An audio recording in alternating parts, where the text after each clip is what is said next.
Okay, it's payday, that fresh deposit hits your account, and you think, all right, this is the week I'm going to be smart, I'm going to save. And then, well, life happens.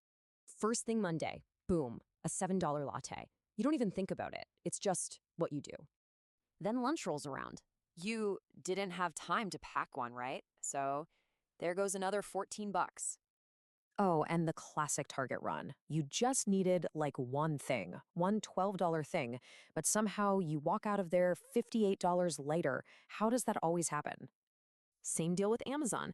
You just need that one quick thing, but before you know it, your cart has 3 items in it and whoops, there goes almost 50 bucks. And cap it all off, you're tired. You deserve it, right? So you pay that $9 delivery fee without blinking. So you get to the end of the week, you check your bank app, and you're just staring at it like, bro, where did my money go? Seriously, you didn't buy a new TV, you didn't book a flight to Fiji, you were just living. And still, your net worth is stuck in neutral. We need to talk about this because this is the sneaky little trap that keeps millions of people from ever getting ahead. All right, so let's get into the biggest lie we're all told about money. We think it's the big stuff, the car, the house that sinks us. But the real danger, it's hiding in plain sight. It's all those tiny, everyday decisions we barely even notice. Okay, think of your brain like a bouncer at a club. When a big purchase tries to get in, like a new car, the bouncer stops it. There's a whole negotiation. That's what we call emotional friction. You pause, you weigh the pros and cons, you feel the decision. But a $7 coffee? Man, that thing just strolls right past a bouncer, no questions asked. There is zero friction. It completely bypasses your brain's entire financial security system. And when this happens over and over, something really dangerous kicks in. It's a psychological trick called habituation. Basically, your brain gets so used to these little hits of spending that they stop feeling like choices at all. They just become background noise, normal. And once your brain normalizes these little money leaks, well, building any kind of real wealth becomes almost impossible. So, what are these wealth killing habits? You might be surprised. They're not some exotic, complicated thing. In fact, I'd bet good money they're already part of your daily routine. Here they are, the five big culprits. You've got your daily coffee and snacks, the endless takeout and those killer delivery fees, the little impulse buys from places like Target and Amazon, the subscriptions you totally forgot you were even paying for, and of course, the convenience purchases, like grabbing an Uber when you could have walked or buying that bottled water. Look, on their own, each one seems totally tiny, completely harmless. But this is where we need to have a serious talk, because when you add up what harmless actually costs, it gets painful. Let's do the math. Whoa. Okay, so looking at consumer data, this is a pretty typical monthly breakdown. Even on the super low end, you're looking at almost 400 bucks a month just vanishing. On the high end, it's closer to 800. And isn't that crazy? That's the exact amount of money people always say they wish they had left over to invest. All right, let's just stick with that lowest number for a second. $390 a month. Now, that might not sound like it's going to change your life today, but trust me, what this number becomes over time, this is the whole point. This is why you need to hear this.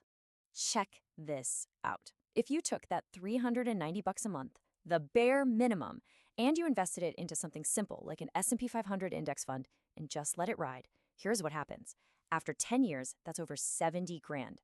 After 20 years, it's more than $220,000. And after 30 years, it's over $500,000. Let that sink in. You can accidentally spend $500,000 over your lifetime without ever buying a single fancy thing. This quote just nails it, right? Your net worth doesn't fall because of one mistake. It falls because of one small habit repeated thousands of times. It's not the earthquake that takes the house down. It's the termites you never see. Okay, so that's the problem. It's big, it's sneaky, I get it. But here's the good news. It is 100% fixable. So let's flip the script and talk about the solution. Here's your action plan to take back control starting like right now. All right, here we go. A super simple 5-step plan. Step 1, for just 1 week, track your spending in those 5 categories. No judgment, okay? Just watch. Be a scientist. Step 2, look at your data and pick your 2 biggest leaks. Then, for 30 days, you cut them out, cold turkey. Step 3 is the secret sauce. You have to automate it. Set up an automatic transfer for the money you're not spending. Move it to a separate account so you can literally watch it grow. Step 4, Invest a little bit of it. I don't care if it's just 10%. You need to see that money start working for you. It's pure motivation. And finally, step 5, after those 30 days are up, you get to decide. You can bring things back, but only, and I mean only, if you truly miss them. I promise you, you'll be shocked by how much of that stuff you don't even want anymore. And when you actually do this, something incredible happens. Yeah, you save money, that's great, but it's so much bigger than that. You're actually rewiring your brain and kicking off a total transformation in your entire financial life. The payoff is massive. I mean, your net worth starts ticking up immediately. You finally break that automatic spending habit in your brain. For maybe the first time ever, your power to invest becomes real. But here's the best part: your stress just melts away.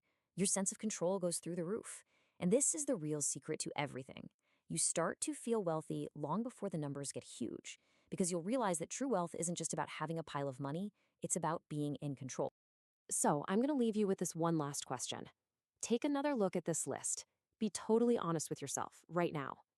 Which one of these 5 things is draining your money the most? Which one is the main leak in your boat? Because just figuring that out, just naming it, that's the first and honestly the most powerful step you can take to finally plug that leak for good.